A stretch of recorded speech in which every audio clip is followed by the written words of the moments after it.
Andasya Gananjana Shalakaya Chakshu Unmalatam Yaya Tasmai Shri Gurave Namaha. I was born in the darkest ignorance, and my spiritual master has kindly opened my eyes with a shining torchlight of transcendental knowledge. I therefore offer my respectful obeisances under his lotus feet. Srila Prabhupada Ki Jai. So we're continuing our reading of Bhagavad Gita from chapter 10 entitled The Opulence of the Absolute. Text number 3. Text number 3. So yeah, just the recap. Text 1, Krishna is saying to Arjuna that he's giving this knowledge to him because he's a friend, because he's a dear friend. And he's going to give him very wonderful knowledge, better knowledge than the previous knowledge. And he's going to give that better knowledge to him because he's a friend like that. So that by this we can understand that you can only understand devotional service if you're a devotee. If you're a devotee, and a devotee means you're making friendship with the Lord. And you know, the 9 processes of devotional service, the 8th one mentioned is called Sakyam. Sakyam means friendship, friend. So that's one of the 9 processes, is to make friendship with the Lord. So as a devotee, what are we doing? We're accepting that Krishna is our friend. Other people, they don't see God as their friend, you know, but actually our best friend is Krishna. And Prabhupada said many times that our only true friend is Krishna. Other than Krishna, we don't have any real friend. And then a devotee questioned him once and said, Prabhupada, in one class, you said the devotee is our friend. But you said just now that Krishna's our only friend, but another time you said the devotee's our friend, so that doesn't seem to be compatible. So Prabhupada said, yes, the devotee's our friend because he tells us that Krishna is our friend. Other than that, you know, we can't really help anyone, can we? Because we can't even save ourselves from growing old, getting sick and dying. What good thing can you really do for anybody? What we can do, the good thing we can do is just try to connect people with Krishna, try to direct people towards Krishna, because Krishna is the only one that can free us, liberate us from the cycle of birth and death and all the miseries of the material world. Therefore, one of Krishna's names is called Mukunda. Mukunda means the giver of liberation. Giver of liberation. That's one of Krishna's names. And nobody else is Mukunda. Not Shiva, not Brahma, not nobody else. Not even the demigods have eligible to have that name of giving liberation.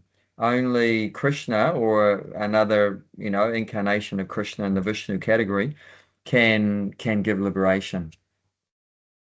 Narayan can give liberation, Lord Ram can give liberation, Krishna and Nrsimhadev like that. So all the Vishnu forms, they can give liberation. But otherwise, you know, we can't really help anyone. So, and if we act in that way, directing people to Krishna, we're actually being their best friend. We're acting as their best friend by trying to direct people to surrender to Krishna and chant Krishna's names. Devotees always try to encourage people, chant Hare Krishna, think about Krishna, worship Krishna, take Krishna's prasadam, you know, hear about Krishna like that. So in that way, we're acting as a friend towards everyone. And Krishna will only reveal himself to someone that he sees as a friend like that. Of course, Krishna, as God is the father of everyone, he loves all of his children, but there's no doubt that he sees us in a loving way. He loves us unconditionally. But the problem is we don't love him. You know, that's the problem. So he's loving us, but we don't love him. So he's only going to be able to reveal himself if we open up to him and we become his devotee and surrender to him. And then he's very happy to reveal himself to us. To reveal himself to us. So only the devotee can understand Krishna to some degree. If we're not having that friendly mood and being a devotee, then we're always going to remain in ignorance of Krishna. It's never going to be known to us. And in the second verse, Krishna says, even the demigods and the great sages don't know about me. So in the first verse, he's saying, you have to be a devotee, you have to be a friend. And then he's confirming that further in the second verse, saying, even you're a big demigod or a big sage, then even they don't understand me. Even they don't understand me. So the only person that can understand him is the devotees that have surrendered their lives to him. They've surrendered their lives to Krishna. And then Krishna reveals himself to the devotees. And that's natural because unless someone has faith in Krishna and love for Krishna, then we're not going to accept what Krishna says. We're not going to accept what Krishna says. So, in the material world, we're all rebels. We're all rebels, and we've gone against God, and we're doing the opposite to what God wants, and we're trying to be God ourselves. So obviously we're not open to God, unless we accept that I'm not God, I'm not the master, I'm not the enjoyer, I'm actually a servant of God, I'm a devotee of God.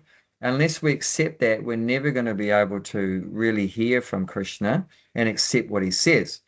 And you see that, right? I mean, you would have preached to people, I preached to people, and then they're just not ready to accept what we say. They just, isn't it? And they don't accept it. They won't accept that Krishna's God. They won't accept that they're a servant. They won't accept that they should chant Hare Krishna like that. There's so many things they won't accept. They won't accept they should give up, intoxication, meat eating, illicit sex and gambling and so forth. So there's no point. There's no point. Krishna also, he's not going to reveal all these things to someone unless they're, a surrendered devotee like that. And the devotee will accept whatever Krishna says. But the non-devotee, they just won't accept. So even great demigods and sages, they can't understand. And even you're materially very qualified, that's not going to help you to understand God, because as mentioned in this verse, Krishna's saying in the second verse also that he was existing before the demigods and he was existing before the sages. So that's going to definitely mean that you're not going to be able to figure out who God is and that God is Krishna and who Krishna is, because he was existing way, way before you came along. So, and like I said before, in the last week's session, that do you know about your great great great grandfather? No, we don't. Nobody does, because he was existing before we came along. We don't have any experience of our great great great great grandfather like that. We know about we know about our brothers and sisters because they came along when we were around.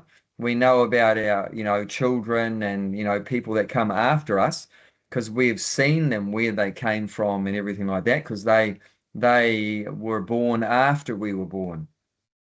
But as someone that was born before you were born, how are you going to know? Isn't it? Does that make sense? It's going to be very difficult from our own experience to try to understand something that was existing before. Like scientists have been pondering and thinking about how did the universe begin? And why is that? Why can't they figure it out very easily? Because it's something that happened, millions and millions and millions of years ago before we even came along. So how are you going to know how it really happened? So some people say this happened, some people say that happened, some people say there's a big bang, some people say something else, but there's no definite answer because from our own brains, how are you going to figure it out? You can't figure it out, It's all guesswork. We know how the universe began because Krishna tells us how it began. Because Krishna was existing before the universe began. He's the one that caused the universe to begin. So he knows everything, So we can hear that information from Krishna, and we know exactly how the universe began. But from our tiny brain, there's no way we're going to understand. And actually, I was talking with one person yesterday about all these things, and I was saying, we have this absolute authority giving the absolute truth, and we just accept that authority. We just accept that authority. Here comes Gulshan.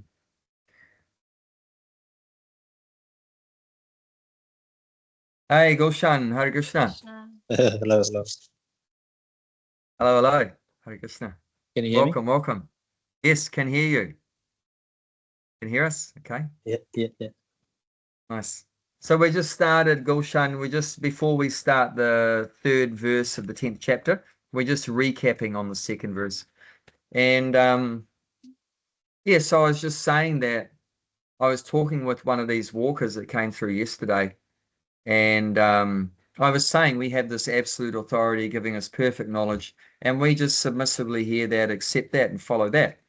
He was saying, and I was saying, alternatively, we can just try to figure everything out, through our mental speculation. And 100 people in the room, they're going to have 100 opinions, and there can't be 100 truths, right? There's only one truth, but 100 people have 100 different ideas.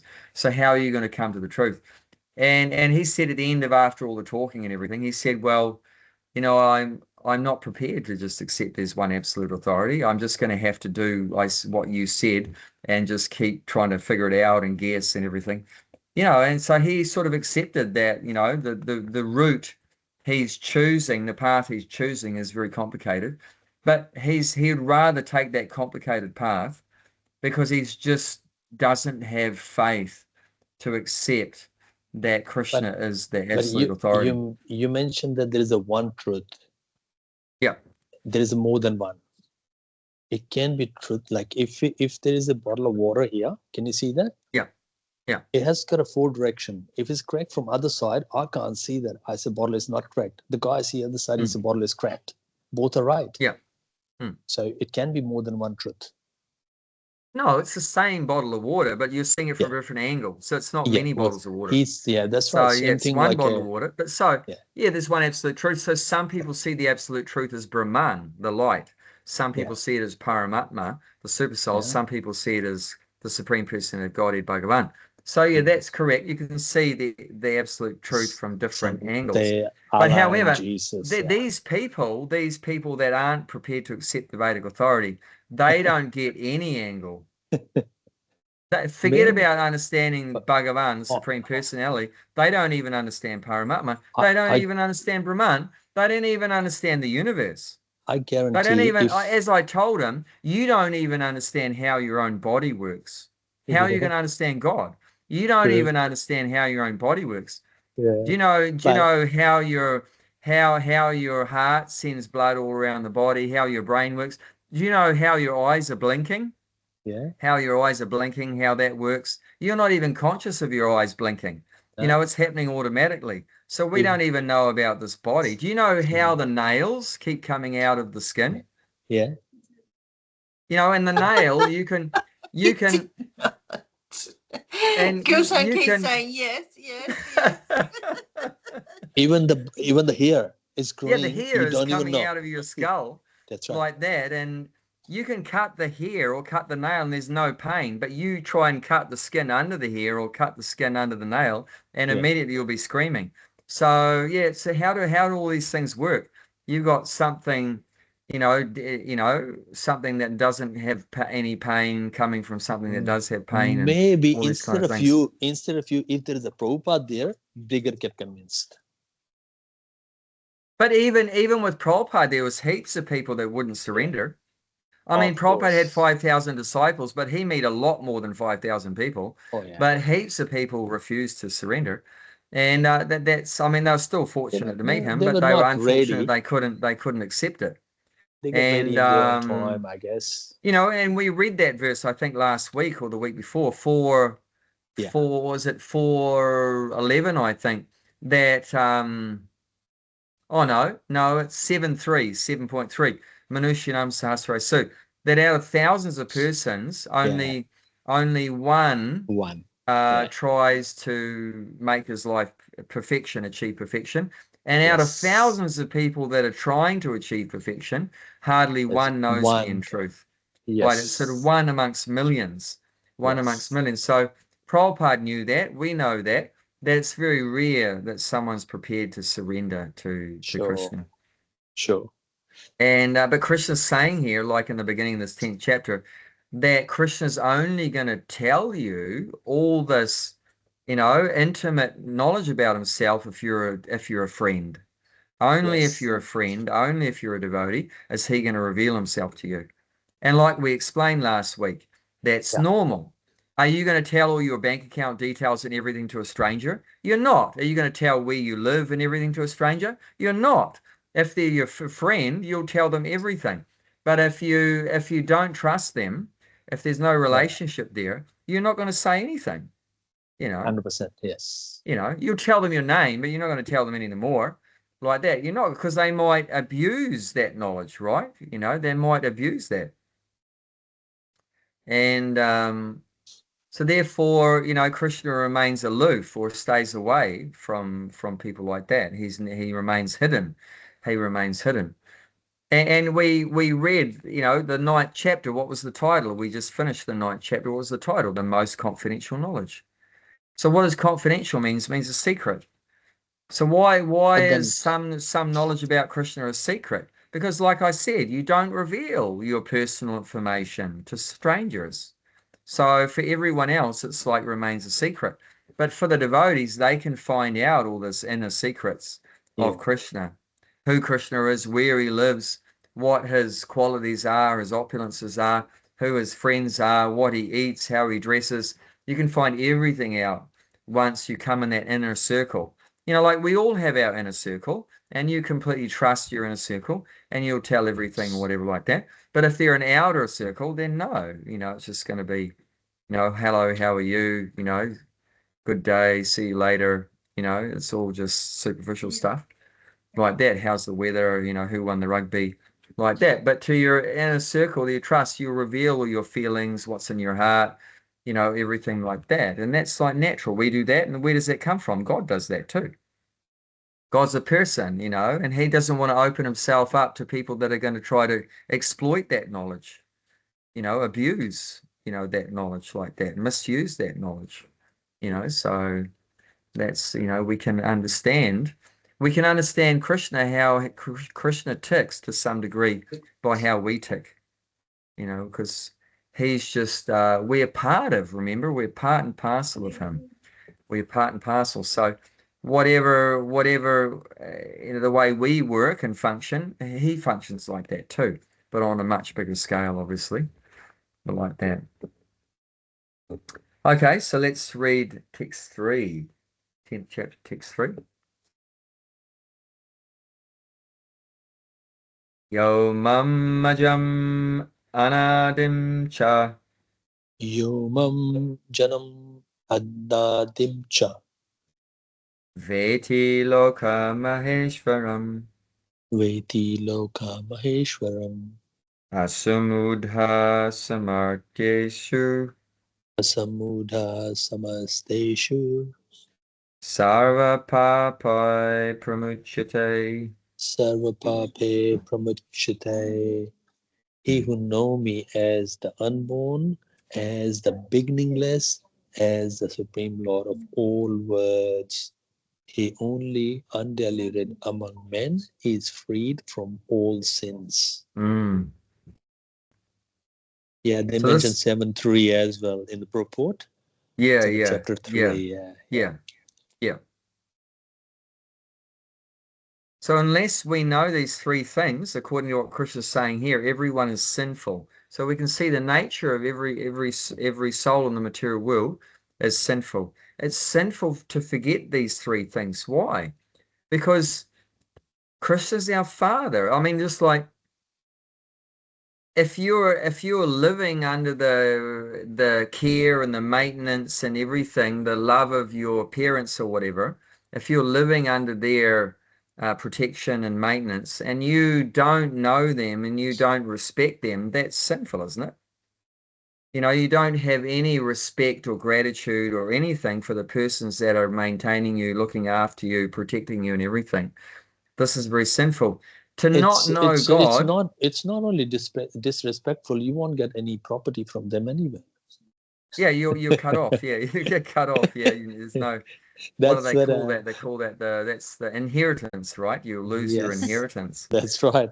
Yeah, so you get cut off. So this is sinful to turn our back on God. This is the original sin. And we say sins are, meat eating, intoxication, illicit sex, and gambling, right?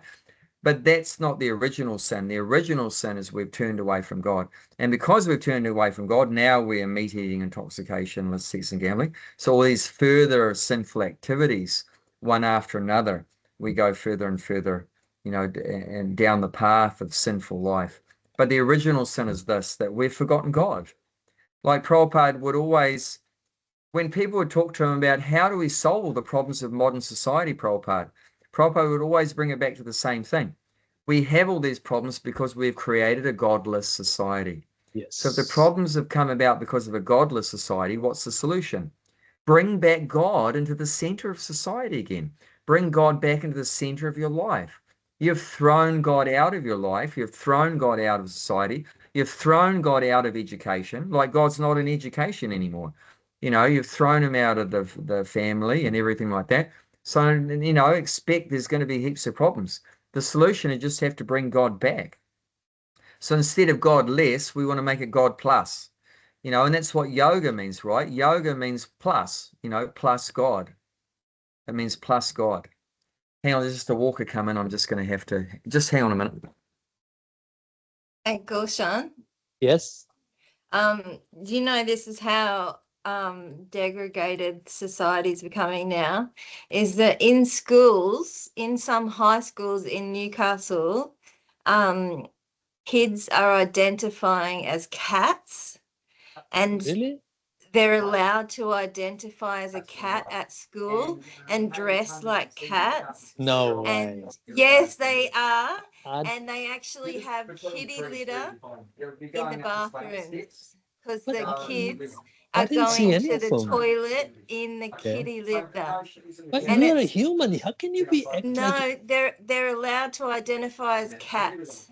Are That's you how for real? crazy it's gotten. This is for real. I've been told this by social workers and in the mental health I think industry. that's And I've been told by lots of people and people that go to I schools think and that's stuff. that's the insult of human intelligence. Insult. Isn't it crazy that they're letting kids do this now? Yeah, yeah. It's absolutely mind-blowing. What's mind-blowing? I was telling Gulshan that I've been told by multiple sources and some social workers and things like that that now that legally in schools now and in high schools in Newcastle, kids are able to identify as cats and they're allowed to dress like cats, and they even have kitty litter in the bathrooms of some Oh my high God. schools now Oh, because geez. they're allowed to go in to the toilet in kitty litter, and they're allowed to dress as cats, Oh my and they God. have to be respected as and identified as cats. Wow. This is the result of turning away from God. We go I lower and know, lower and it's lower so and how low do we crazy. want to go? I mean, how low do we want to go? And guaranteed what body they will have in their next life is a cat, right? Well, Cat, they're going to definitely. be a To take cat. birth as a cat, horrible. And that's just so degraded, it's just disgusting. How low But we're even going because of like turning away. that society's allowing it is mind-boggling, Yeah, that the adults are allowing kids. schools Yeah. are allowing this to happen. Yeah. Well, it's not only allowing it, but they're promoting it because it would have never even been in the kid's mind. It would never have Yeah. been. I mean, it was never in my mind when I was a kid to be a dog or a cat. So it's just the adults are putting it in. what's the This is point? the reading material that's given what on the internet, all the information on the internet and all this stuff. And now they teach all this transgender stuff to the kids, all Yeah. this Well, rainbow stuff. They have these rainbow extension people of coming into that. the kids and you know, this, what do you call it? I can't remember now. PGT, MB. whatever. Yeah, and you people L, are LB, LGQ, LBQ, LBQ, LBQT. ST, whatever, And YZ, blah, blah, like, blah. if you don't want to be a boy or a girl, you can be a they. Yeah. You can be a they now. Yeah, I know. And in forms, you fill Yeah. out a form. It gives you an option if you're like, Yeah. don't know if you're a male or a female, you're a they Yeah. or Yeah. whatever. Yeah. Oh, you know, don't call me a him or a her. I'm a something else. People get insulted. How No, dare you call me a Yeah. him or a her? Oh no, I call No. a shim. Someone Shim. the other day asked me, a mental health worker asked me what my pronoun was. And I said, well, I'm a woman, like it's she. I was kind of a bit taken back that they'd have to even ask, like Yeah, I They know. that maybe they ask you a ask, Christian they name. have to ask you now what you identify as, like what your pronoun is. I love Crazy. that. So not only we don't know about the soul anymore, but we don't even know about our own body, even what it is. You know, that's how confused we are. Already we're confused that we don't know where the soul, we think we're the body. But even the body, we don't know what it is anymore. It's just like people are so dumb. And this is punishment. This is the punishment the souls in Kali Yuga receive for turning away from God. And it's sinful, like Chris is saying here. Everybody should know these three things if they actually want to be free from sins. You have to know that God is unborn. He doesn't have a birth and he has no beginning. And he's the supreme Lord, the supreme proprietor, the supreme controller of all the worlds. That means all the universes. So one has to, give a recognition and appreciation that there is a boss, there is a supreme powerful being that is beginningless, doesn't have a birth, and controls and owns everything. So he owns everything. Supreme Lord of all the worlds, that means he created all the worlds, and therefore because he made it, it belongs to him, right? So people say, well, why should everything belong to God? Well, why is because he made everything. If you make something, it belongs to you, right? Like if you make your house, that house belongs to you. No one can say, oh, it's not your house, get out. No, you made it. You made it, it belongs to you. So God made everything. He created everything. Therefore, he's the proprietor, he's the owner of everything. And therefore, because of that, he should be the one that enjoys everything. And people will say that too. Why is it that God has to enjoy everything? Why not me? Why can't I enjoy everything? Why does God have to enjoy everything? Yeah, it's logical. He has to be the one to enjoy everything because he owns it. You know, like you own your house, then you're the only one with the right to go into the fridge and enjoy the contents of the fridge. You're the only one with the right to turn on the TV, enjoy that TV. You're the only one with the right to go and sleep on that bed, enjoy that bed. Nobody else. No one can walk into your house and open up your fridge, turn on your TV, jump on your bed, because it doesn't belong to them. You know, so he is the enjoyer because he owns everything. He owns everything because he made everything. So everyone should acknowledge that if they want to be peaceful, if they want to be happy. And this is given as the peace formula in the last verse of the 5th chapter. So we can have a quick look at that. 529. This is the peace formula of the Bhagavad Gita. Last verse of the 5th chapter, 529. A person in full consciousness of me, knowing me to be ultimate beneficiary of all sacrifice and austerities, the supreme lord of all planet and demigods, and the benefactor and well-wisher of all living entity, attain peace from the pangs of material miseries. Yeah.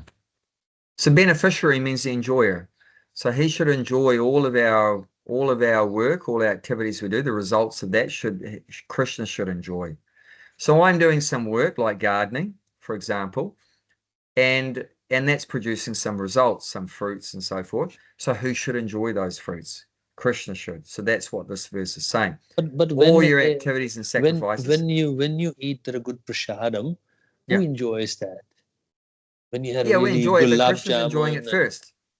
yeah, But yeah, Krishna enjoys it first, then yeah, we eat it, right? So we give it to Krishna to enjoy first, then after he enjoys it, then we we enjoy. enjoy it. So we're also enjoying, but we're not the first enjoyer. We're Oh number yes, two. second We're enjoy. number Yes, two. We're yes. never number one. We're always number two, like Mhm. that. And then it says he's the Lord of all the planets and demigods. And then it says he's the benefactor of everyone. Benefactor means friend. So he's the friend of all living entities, and that's what we were talking about before. Then if the chef in the Bhakti tree, he said that I made this curry. I mean, all the ingredients come from Krishna. Yeah. And then what did he say? Oh, I made this curry. I mean, even using the hand, they are all come from Krishna. And your brain is come from Krishna. Yeah. What's the I in there? You know, is that a? Yeah. Why do you say? Yeah, I made? mean, you know, in society we say these kind of things.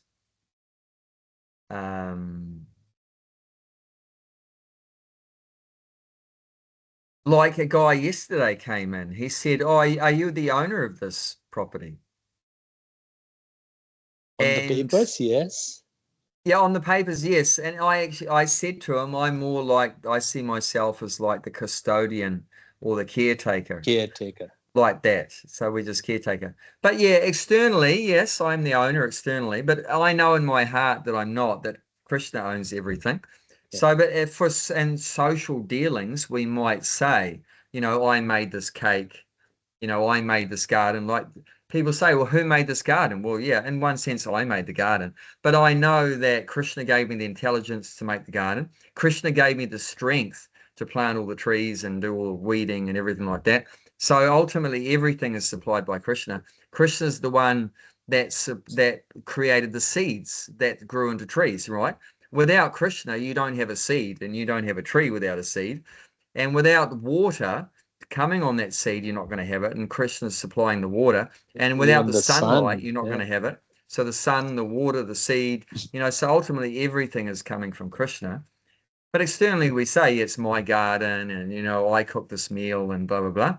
But a devotee knows that we're just the instrument. We're just the instrument in Krishna. But I think Gulshan keeps coming back to this point because he keeps trying to say that we're puppets, right?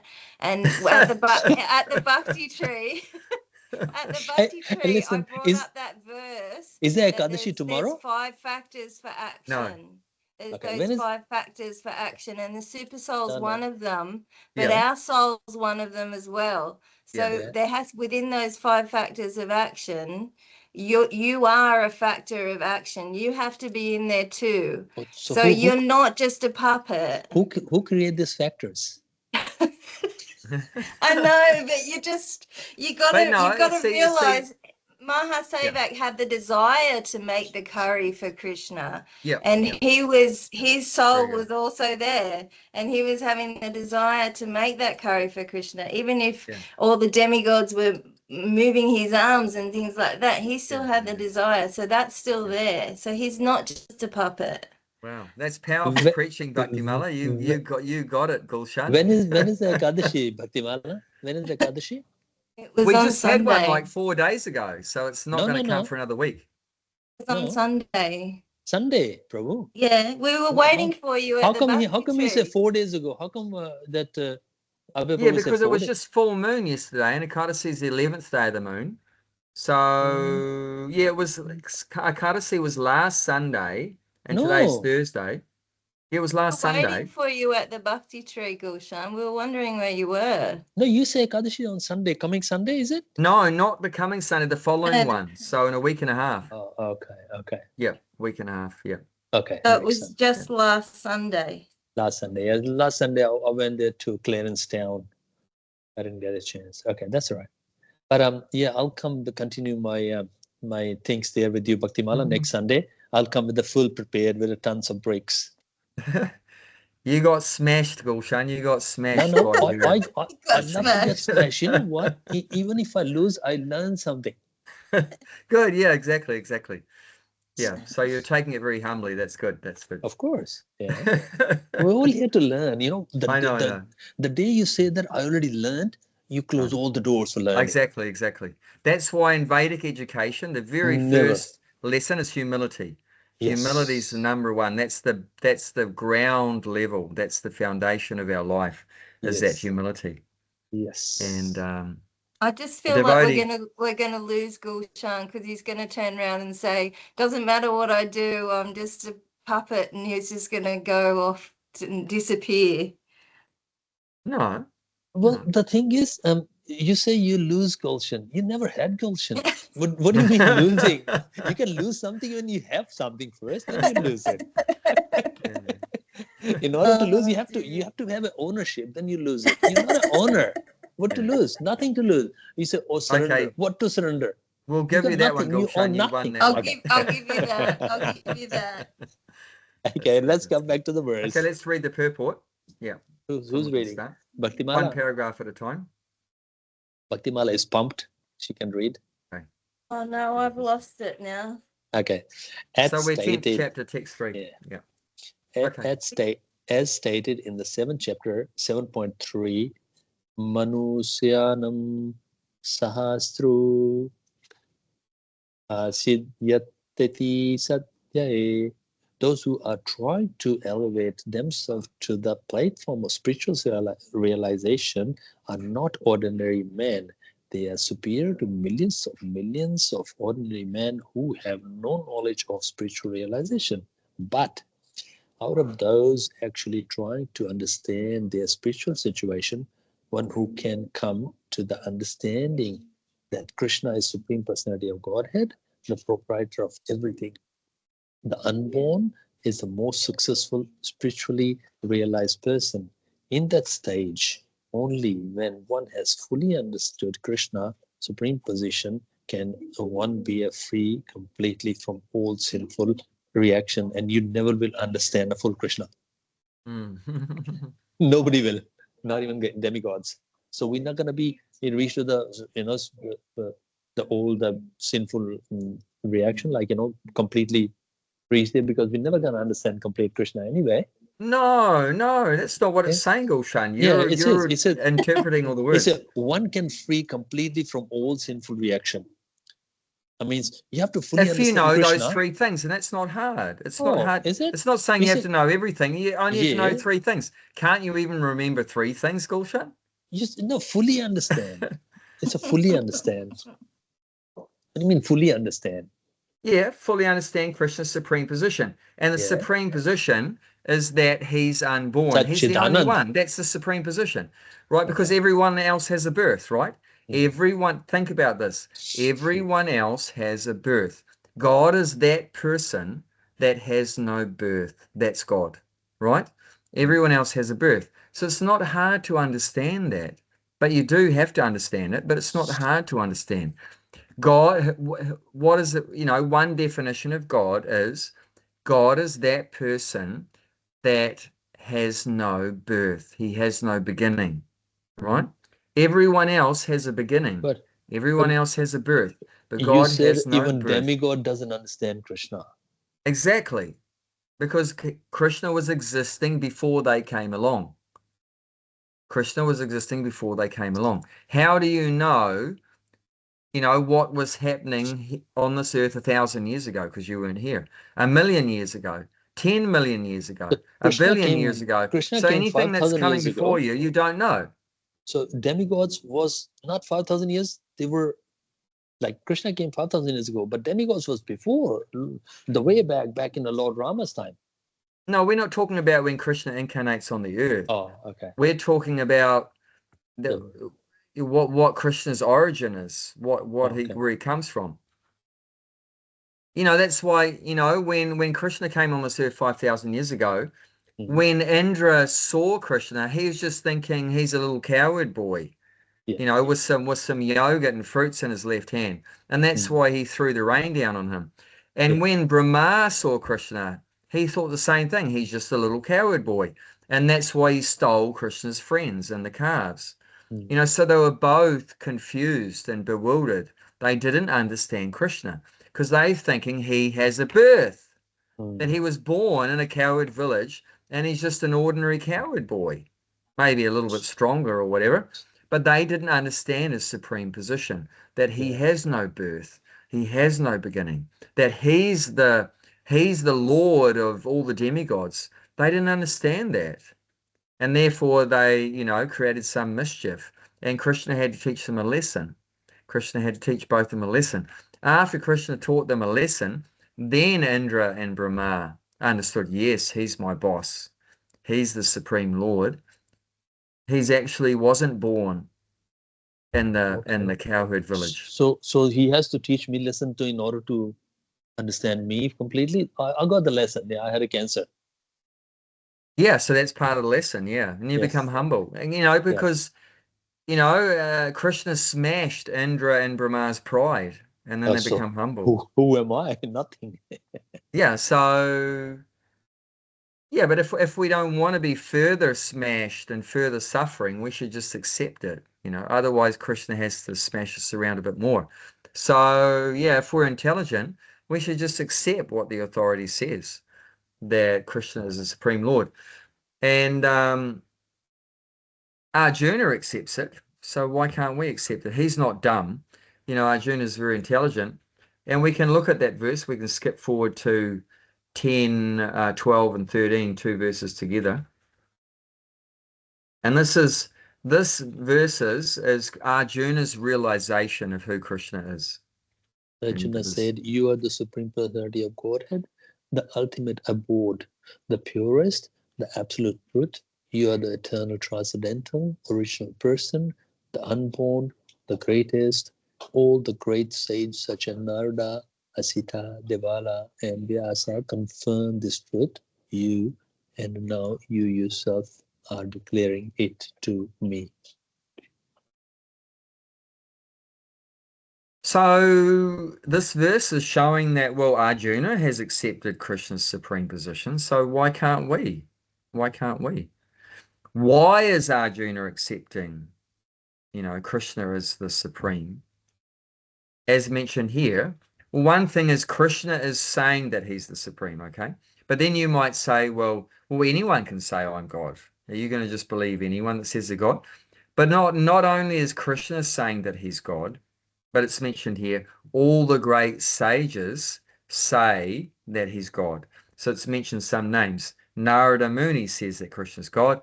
Asita says Krishna's God. Devala says Krishna's God. And Arjuna himself, Vyasa says like that. So all the great personalities in the universe, they're all in agreement. They're all in perfectly aligned agreement that Krishna is the Supreme Person of Godhead. And Arjuna is accepting that same fact. And Arjuna is seeing that Krishna is displaying opulences and energies that nobody else can do. Nobody else can do. So many times the Kauravas tried to kill the Pandavas, but Krishna protected the Pandavas every time. Their house was going to get burnt down. Krishna protected them. They were given poison food, and Krishna protected them. They were exiled. Krishna protected them. And then soon in the next chapter, Krishna is going to fully demonstrate to all the stupid people that just can't accept that he's God by displaying the universal form. So that's in the 11th chapter. It's called the universal form. And Krishna just manifests the whole universe from his body like that. And we know even in his childhood, right? Mother Yashoda received a complaint that Krishna's eating dirt. So Yashoda said, open your mouth. And then she looked in his mouth. What did she see? The whole universe is in his mouth, including herself. Herself looking in Krishna's mouth and Krishna's mouth. So that blew her mind. So Krishna demonstrates so many times that he is God. But we're just so envious, basically. This is the real reason why we don't want to accept it. It's not because it's too difficult to understand. Oh, it's too hard to understand that Krishna is God. What a load of rubbish. It's not hard at all. But we're just jealous. We're just envious. This is the problem. And we can look at that in the 7th chapter, text number 28. This is our root cause of our problem and why we can't understand God and why we remain in the material world, reincarnating life after life because of this. 720, 727. 727. 27. O scion of Bharata, O conqueror of foe, all living entity are born into delusion, bewildered by duality arisen from desire and hate. So Arjuna comes in the dynasty from King Bharat. Bharat, famous Bharat. That's why the name of Bharat is India, name of country, the Bharat. Yeah. There's actually 3 different Bharats. So the earth is named after a different Bharat than this Bharat, but still he was a very great Bharat. Different Bharats like that. So, but yeah, he comes in a famous line of kings from Bharat. And also conqueror of foe, Arjuna he's like so expert at conquering his enemies. So he's very expert.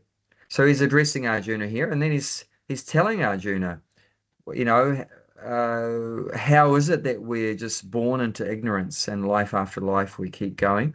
He's saying because we're bewildered by these dualities which come from desire and hate. And then Prabhupada mentions in the purport about the 6th line down, due to desire and hate, the ignorant person wants to become one with the Supreme Lord and envies Krishna as a Supreme Personality of Godhead. So this is our problem. This is why we're in the material world. This is why we remain in the material world, because we want to be God. You know, we want to be the enjoyer. And what does it mean to be God? You know, not everyone's going around saying, I want to be God, I want to be God. But we are going around saying, I want to enjoy. I want to control. I want everything to belong to me. This is mine. This is all mine around me. So that's God. God is that person that's the enjoyer, the controller, the owner. But we want that ourselves. I want to be the enjoyer, the controller, and the owner. And that's not. So we're actually envious of God. So that's why we refuse to accept that Krishna's God. Because we want that. We want that. We don't want to surrender to God. We want to be God like that.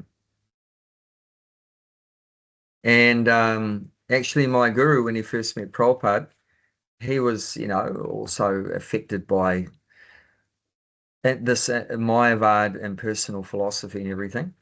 And he asked Prabhupada, the very first meeting in Boston in the US, that there are so many paths, so many processes, so many religions, and all of them say that their one is the right one. So how do you know? How do we know that which is the right one? Because they're all saying they're the right one. Everyone say my book is the best. Of course, of course. So then how are you going to know which is the right one? And Prabhupada answered by asking a question. He said, do you want to serve God or do you want to become God? If you want to serve God, this is the process to teach you how to serve God. And if you want to become God, there are so many processes, so many, you know. Now, I've even talked with Christians and so many different kinds of Christians and that, and they want to become God, you know. Means that Prabhupada uses the word, they want to use God as their order supplier. So in one sense, they believe in God, right, externally. But actually, their relationship with God is just to use God to get something they want. And that means they're actually acting as God because they're making God their servant. They're giving the orders and God is supplying their orders. It's like, you know, us at Christmas, right? Santa is like pull out your wish list to Santa. Oh, Santa, I want this, I want that, give me this and that. So we're treating Krishna like Santa. You know, you give this to me, get rid of my enemies, you know, help me become successful in my business and my relationships and everything like that. Get the good woman. Get me a good woman, make me rich and famous and everything like that. So we're actually acting as God. And God has become, Krishna's become our slave. You know, God has become our servant. But that's not what it means to have a relationship with God. We're supposed to serve God, not the other way around. You know, so So that was an interesting point. You know, what do we actually want? Do we want to serve God, or do we want to become God? So we have to look deep in our heart, and very few people are actually genuinely sincere in wanting to serve God. So most of them go to all these hogwash processes, which is leading them down the path of trying to become like God, like that, which is going to lead to disappointment because you can't. Either you're God right now, or you're never going to be God. Because God is God in the past, He's God in the present, and He's God in the future. You can't become God. Does that make sense? Because the position's already taken. You can't become God. Either you're God right now and you were God in the past, but yeah, or you're never going to be in the future. So someone that's not God cannot become God. God is always God by definition, past, present, and future. So it's a foolish hope. It's a foolish hope, a foolish desire. And actually, there's no happiness in that, going down that path of trying to become God either. Like Prabhupada pointed out, the Mayavadis, they want to become equal to God, right? They want to become one with God. They want to become equal to God. But the devotee, Prabhupada said, becomes more than God. Isn't that far out? The devotee becomes even greater than God. Can you believe that? What does that mean? And Yeah. there, you look at, let's look at different devotees and their relationship with God, with Krishna. Okay, let's look Bhagavad Gita here, right? Let's look at the relationship with Arjuna and Krishna. Okay, picture this, the battlefield. Who's driving the chariot? Krishna. Krishna's driving the chariot, and Arjuna is the warrior, the charioteer. Whose position is greater? Arjuna's Arjuna. position is greater, or Krishna's position is greater? Arjuna. No. Because he's the one dictating to Krishna Oh where no, to yeah, go yeah. and how Oh, to. sorry, I was saying whose position is greater. Yeah, so Arjuna's position is greater. You know, so that actually the devotee becomes more than God. You know, that Krishna is following the orders from Arjuna, but not out of force, like what I was saying before, like an order supplier, With the love. but out of love. Out of love, Mm. then Krishna is wanting to please Arjuna and carrying out Arjuna's orders and instructions like that. Okay, let's look at Mother Yashoda and Krishna. Whose position is greater? Yashoda. Because Yashoda. she's looking after Yashoda Krishna. is Huh? is completely controlling Krishna. You know, we just celebrated that. This was actually the final day yesterday on the Purnima. The Kartik month finished, which we're every day remembering that pastime when Mother Yashoda tied Krishna up. So Mother Mm. Yashoda is greater. You know, she tied Krishna up with ropes. And then look at Radharani and Krishna. Well, there's just hands down.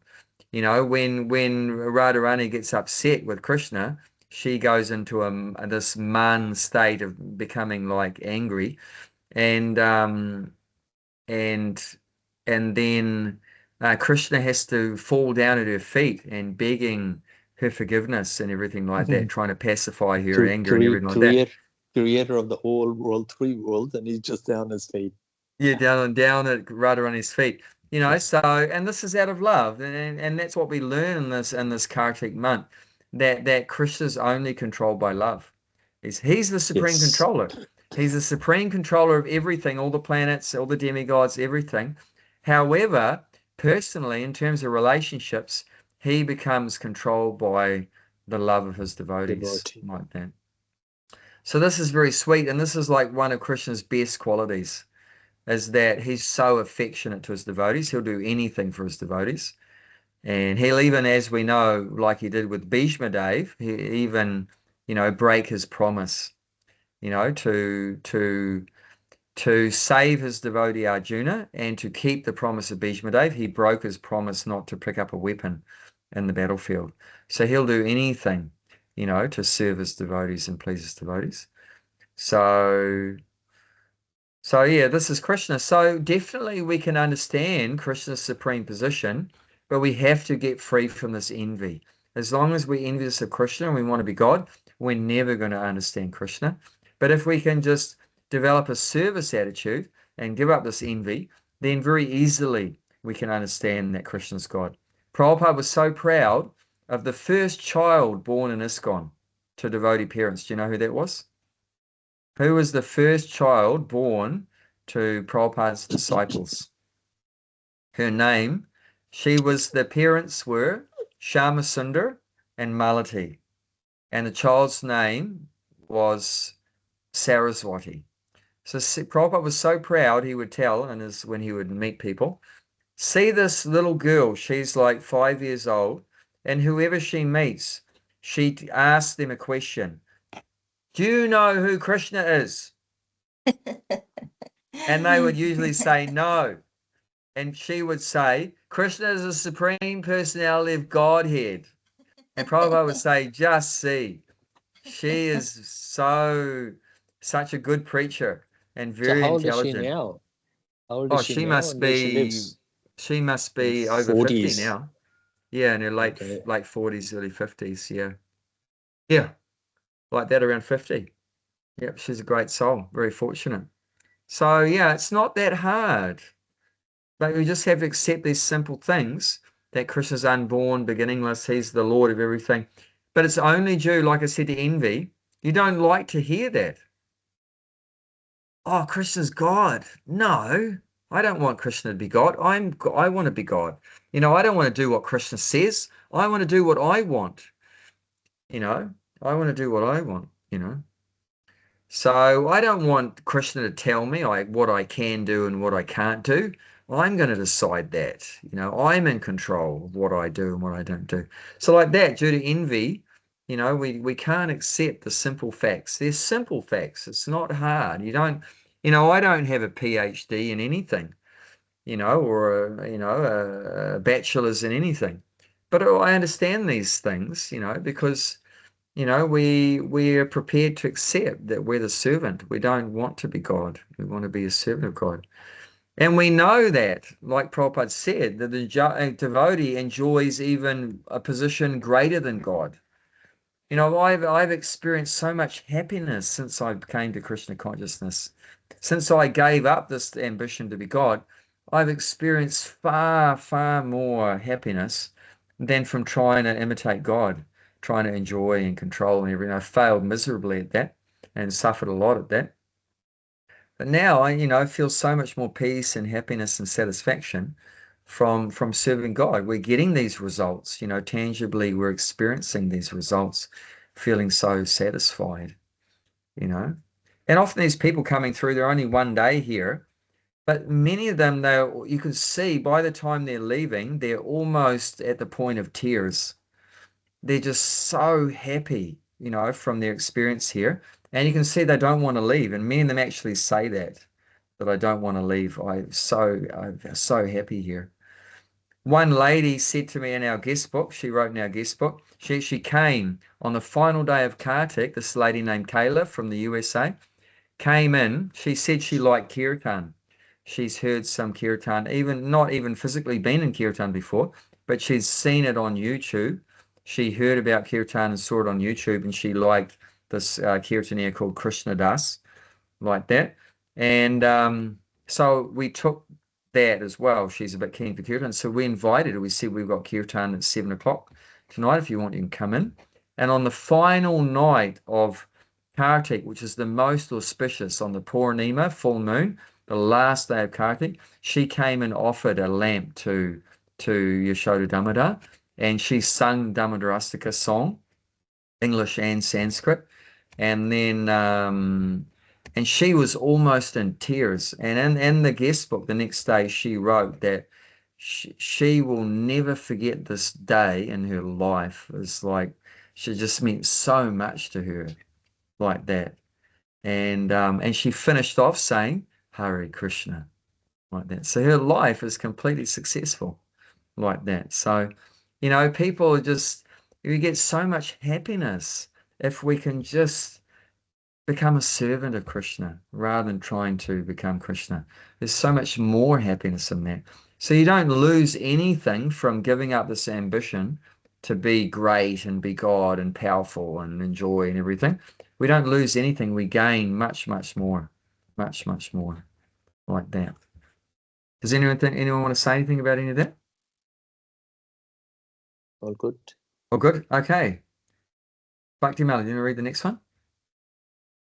Here the Lord is described by the word Aja, meaning unborn, but he is distinct from the living entities who are described in the second chapter as Aja.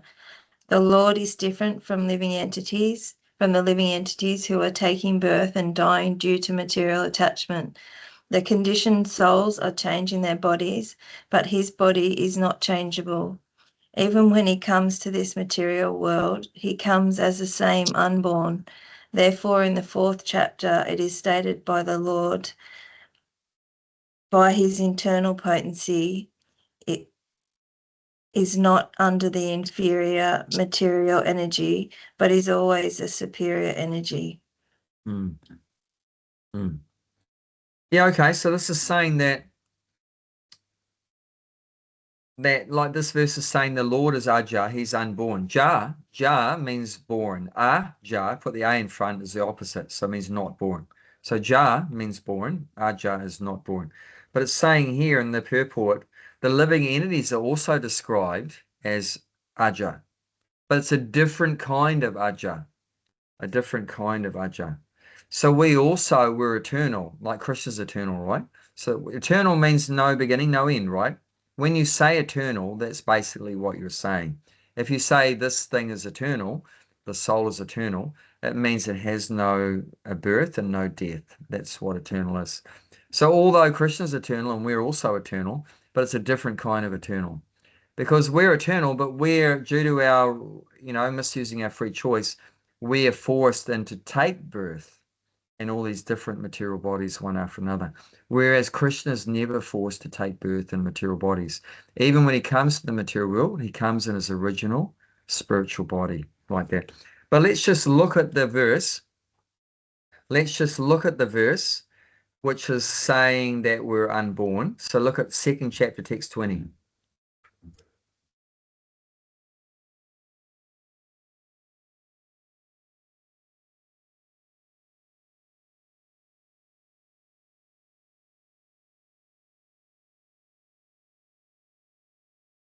For the soul, there is neither birth nor death at any time. He has not come into being, does not into being, and will never be into being.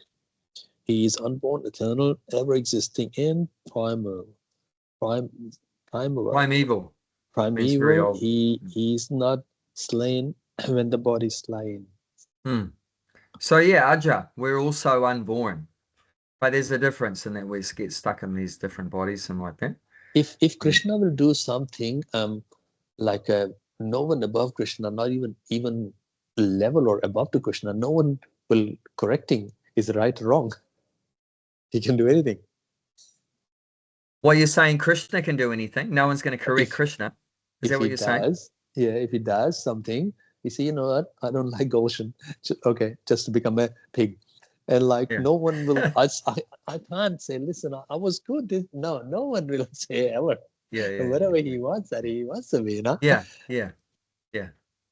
So, of course, So yeah, Krishna has shaktis or energies that just fulfill all his desires. So whatever he wants, that will happen, and no one can obstruct that. yeah, No one can obstruct yeah, what Krishna desires from happening yeah. like that. Although, like I said, because Krishna is controlled by the love of his devotees, Krishna's desires become influenced by what his devotee wants because he wants to please his devotees. So if his devotees, like Krishna might have, you could say, rejected someone because they're envious of him in the material world, he's ignoring them because they've turned away from him. Like I said, the soul's turned away and rejected him. But if a devotee prays to Krishna and desires to Krishna, Krishna, please help this person. This is a good soul. Please help this person. Then Krishna will change his desire and he'll actually help that person because of the devotee has interfered. Because the devotee has interfered and said, Krishna, this is a good person, you please help them to become Krishna conscious. Then Krishna will, following that desire of the devotee, will Krishna help will that know person. anyway. Krishna will know anyway whether it's a good or not good. No, but Krishna's not going to interfere. Krishna's not, because they're just involved in karma. They've turned their back on God, and they're just doing good karma, bad karma. But Krishna's not going to get involved with their life. He's not going to get involved with. He's not going to reveal himself to someone just in forgetfulness of him and doing good and bad karma. But the devotee can influence Krishna. But You then please again, help this okay, person, then Krishna will do something. if you're a devotee, if you say the Krishna, okay, in the next life, Jayanti make him a deer, and then according to her karma, it should be lion, not a deer. Well, the Krishna will listen to you, or he made a decision according to Jayanti's karma.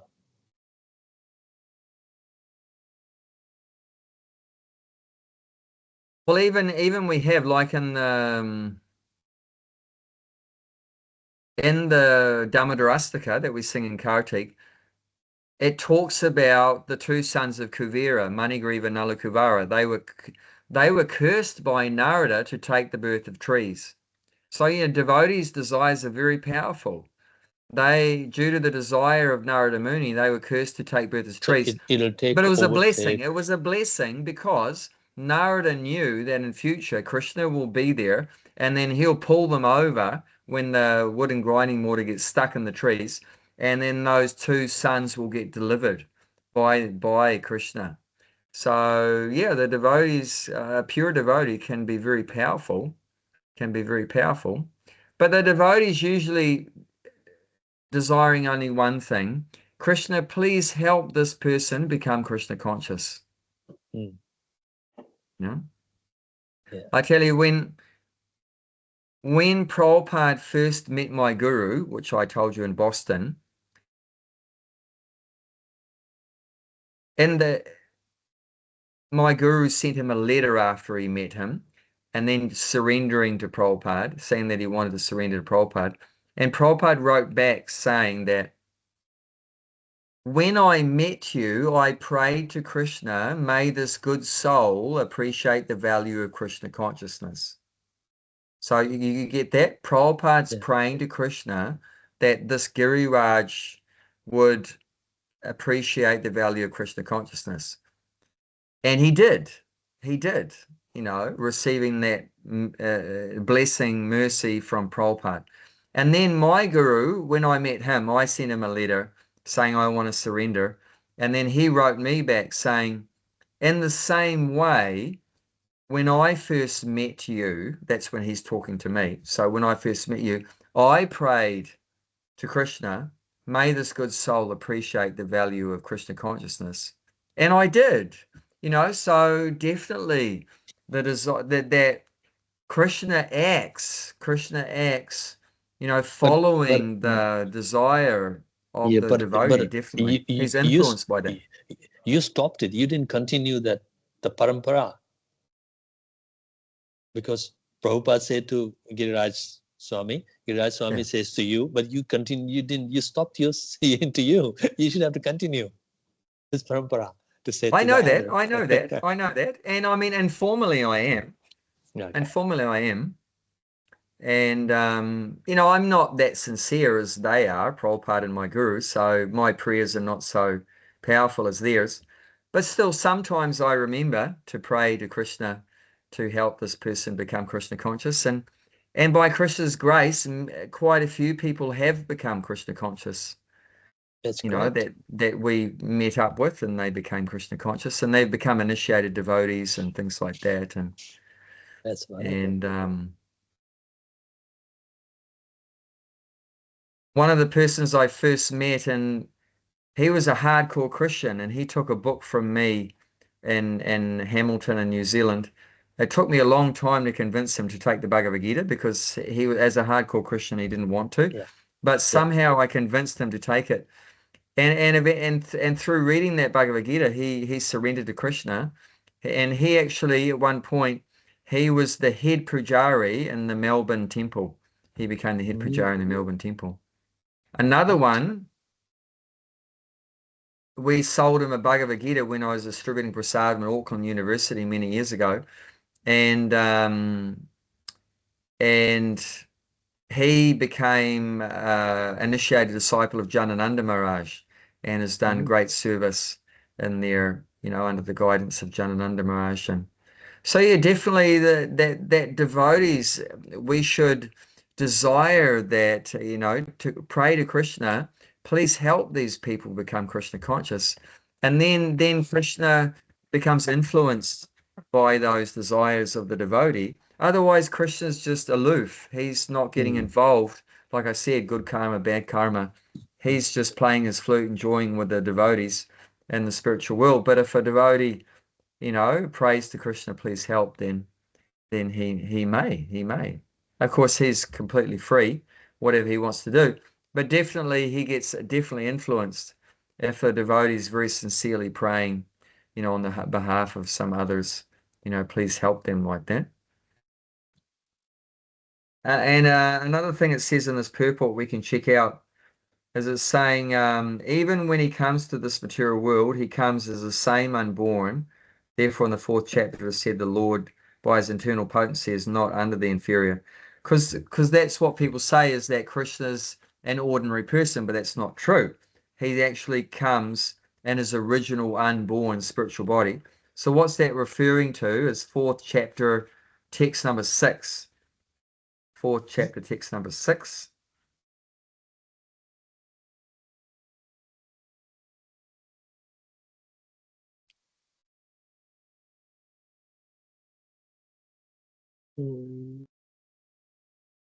Although I am unborn and my transcendental body never deteriorate, and although I am the Lord of all living entity, I still appear in every millennium in my original transcendental form. So Krishna is saying here that the form he's appearing in the material world is a transcendental form. It's unborn. It's not a normal material body that takes birth and dies.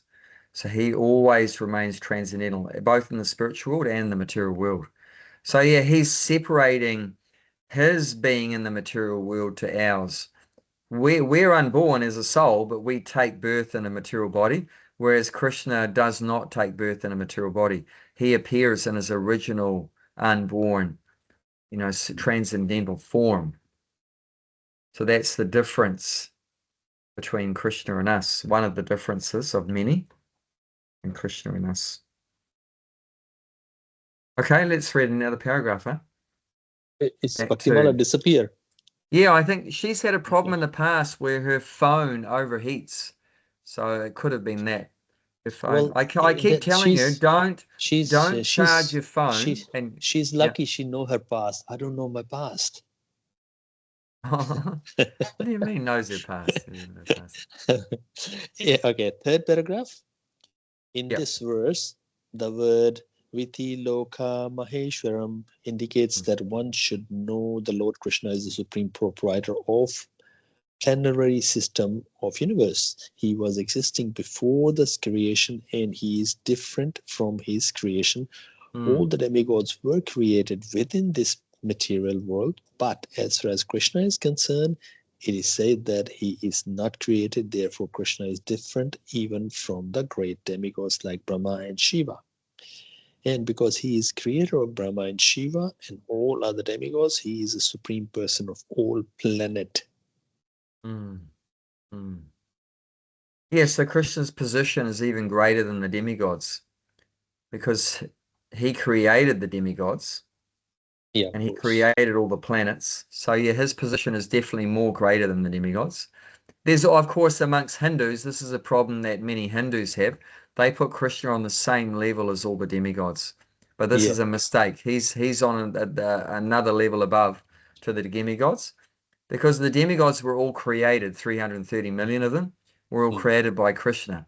But Krishna's always existed and no one created Krishna. So Krishna created everything else, but he was not created by anybody. He's always been existing like that. So his position is different. So yeah, this is a misunderstanding that many Hindus have. But if this can be corrected, then they can also come to this, point of surrendering to Krishna and knowing that he's the Supreme Lord. But yeah, if they're attached to that idea they're brought up with, that Krishna's the same as everyone else, then it's going to be very hard for them Now to accept Krishna as the it's supreme person. changing actually. A lot of Hindu people, they become a Krishna consciousness. So when they become a Krishna conscious, they're reading the Prabhupada Bhagavad Gita, and then they begin to understand that means Lord Shiva and Brahma is not level of Krishna, because you've seen a lot of Indians are turning to be a ISKCON devotee. Once they become a ISKCON devotee, they read Prabhupada Bhagavad Gita. In Prabhupada Bhagavad Gita, they know that there was the correct way. So So actually, that's the solution, is just getting knowledge. Why we go down the wrong path is because of ignorance. So yeah, people just need to be given the right knowledge, and then they'll get back on track again. my Just brother, misunderstandings. my brother is doing the Bhagavatam, that's 7 days in one of the temple close to my home, and then he called that the ISKCON devotees and come and do that Bhagavatam for 7 days, and then they charge certain amount there, and then he just only calling the family. Now he says that, it's like a 340, 350 to 400 people every day gonna come, and then they says that only devotee has to cook. Otherwise, we only eat the prasadam, the person who have a 16 down, or follow the Prabhupada regulatory principle. Otherwise, if anyone will cook that without onion garlic, it's not gonna eat. So he said that it's just getting. I was started doing that for like our only family members to listen. That is, doing that for home, and now it's getting bigger and bigger. And like now, somebody told that the chief minister of Delhi, and then lady, she said, I'll come to there to on the opening day of that. And then it's getting more bigger, and the people say, oh, chief minister is coming, and all the police arrangement has to be done from the all the deputy commissioner of police and all, because chief minister is coming. And I said, where are you going? He said, I just started from my family, and look at it, it's like out of my control. Wow. What I'm gonna do? I said, well, That's just great. keep going, keep Yeah, going. yeah. And they were saying, they were asking, will take 51,000 rupees for temple. The ISKCON devotee, they come and do the Bhagavatam. On top of that, whatever you can give, we can take it. But this 51,000, you have to give it to the temple in order to do the 7 days Bhagavatam. I say, yeah, keep doing whatever they say. That it's fine with that. And then because he's not ISKCON devotee, he's like he's my family. Only I'm the one following Prabhupada. Yeah. And then but he said that I would like to do that. I said, yeah, go for it. That's Wow, fine. great. So now he's putting the poster, and the poster has got a chief minister photo on it, and all around there. He says, he sent me a poster as well. I said, good on you, man. Keep going, keep going. But all I Wow, said, that's great. when you do, just listen, not just arranging all these things there. Just sit down and listening as well, Bhagavatam. Arranging all the Bhagavatam, arranging the all the 7 days, but sit and listen too. I said, after 7 days, is it 10th till 17th of November? I said, I'll call you 17th and ask you that. And then you have to tell me, what did you listen? What did you learn? I learned from you. He said, okay. So hopefully. Wow, great. Oh, that's very nice. Wow. Yeah, but he sent me the poster. He said, like all that. I said, what are you doing? He said, I just start from 10, 15 people from my family. That's all. Because I think my brother's daughter, she started going to ISKCON temple in Delhi. And then she said that do the Bhagavatam. And then my brother said, okay. My daughter says, let's do it. But he just follow different guru. And then, but daughter says, do the Bhagavatam. And he said, okay. Yeah. And then, I said, okay, do it. That's wonderful. And good Brilliant. to know. Yeah, that's awesome. Yeah, so hopefully him and then whole 340, 350 people will come. They will know Brahma and Shiva. Krishna is above them. Yes, yeah. So slowly, and they get we to just know need to all hear of the it. knowledge from the right source, from the proper authority, the right and then we source. can get That's right. Yeah. on the right path again. Yeah, because like 100 years ago, that's in Vrindavan, there's only Banki Bihari temple. There was no ISKCON. So whatever the temple was saying, and people are listening and agree. So now it's Prabhupada came and then spread all over the world, and then the correct way. And then slowly, a lot of Hindu people, they are coming to ISKCON, and they beginning to know, okay, this is the way what we've been taught, been like a different, now it's been different. The correct way. Yeah. Proper sources. No, that's good. Yeah. Okay, let's read Do you want another me to read paragraph. another one? Yeah, Okay. keep going. Yes, Sri Krishna. Sri Krishna, therefore, different from everything that is created, and anyone who know him as such immediately become liberated from all sinful reaction. One must be liberated from all sinful activities to be in the knowledge of Supreme Lord. Only by the devotional service can he be known, and not by any other mean, as stated in Bhagavad Gita. Mm. You want me to continue? Mm. Well, just Okay. summarize this. Mhm. Mm. So yeah, the importance here is that in order to know God, we have to get free from sinful activities. So this is a big obstacle to people knowing God like that. And only by devotional service can one know God. So there's 2 points there. We can only get knowledge of God if we're free from sinful activities, and we can also only understand God by devotional service. So yeah, 2 things we need to do. We need to give up sinful activities and then engage in devotional service, and then we can know God. So these are the 2 criteria to know God: giving up sinful activities and then engaging in devotional service. So giving up sinful activities, that's mentioned in this 7th chapter, text 28. Yeah, so we read 27, remember, 727. Yeah. So the one after that, 728, explains about giving up sinful activities.